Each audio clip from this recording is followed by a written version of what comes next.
to reach us from the sun.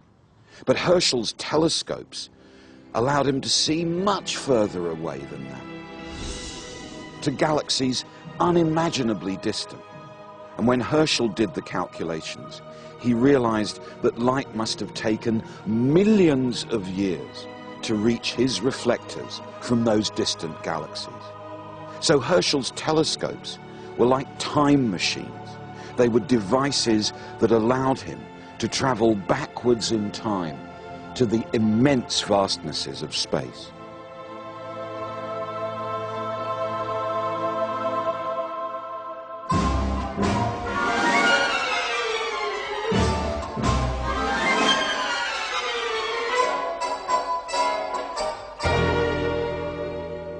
The implications of Herschel's discoveries were genuinely shattering, and they were going to turn him into a world-famous celebrity.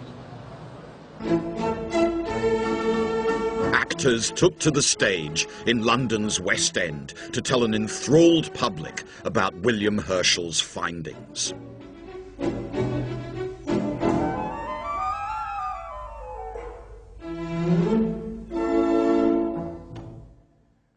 The Honourable William Herschel has looked further into the heavens than any man before, and what he has found is most remarkable.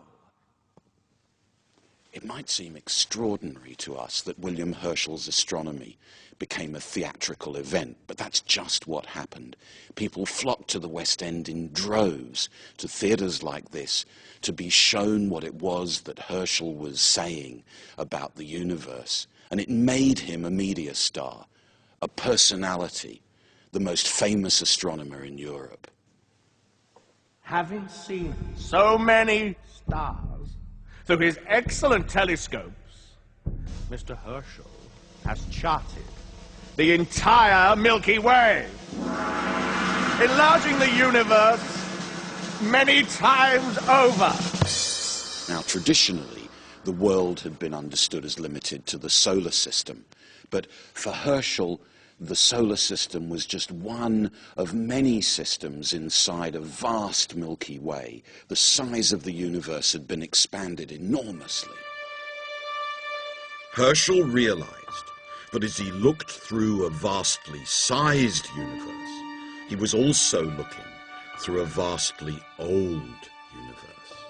Mr. Herschel has observed stars whose light, it can be proved, must take 2 million years to reach the Earth. And these two discoveries, the great size and age of the universe, led Herschel to his biggest idea of all.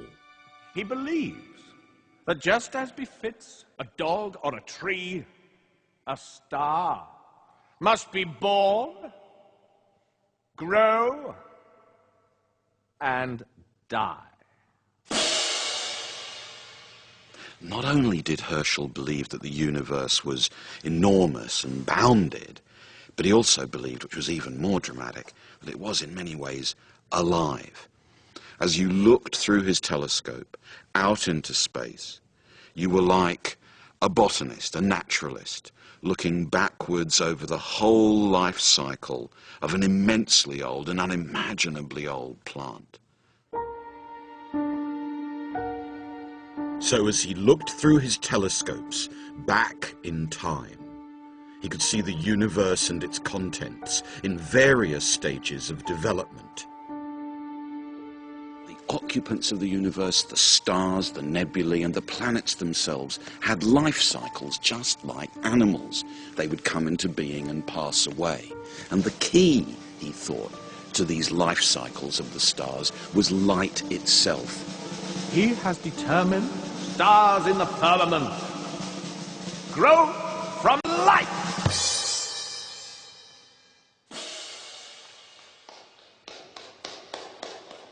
It seems to me that in many ways, Herschel's ideas must have struck a lot of his contemporaries as absolutely appalling. Not just revolutionary, because what this meant was that the Earth had become a completely trivial occupant of the universe. It wasn't, of course, the center of the solar system, but the solar system was just a minor star in the western spiral arm of the Milky Way.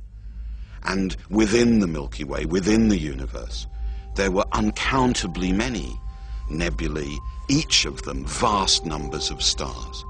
This was a sublime idea, but dangerous and threatening, because it undermined the uniqueness of humanity.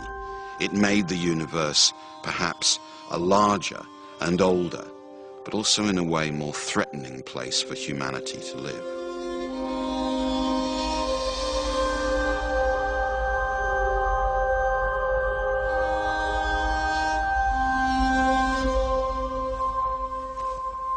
William Herschel had shown that the universe is very big and very old, and that it's constantly evolving. Now that was shocking enough to many people, but worse was to come. What Herschel had said was that clouds of light evolve into stars and then suns, and then our sun and our planet. This idea of constant, gradual change had an enormous and unanticipated impact. It directly inspired a young naturalist called Charles Darwin to come up with the most dangerous scientific idea of all: evolution.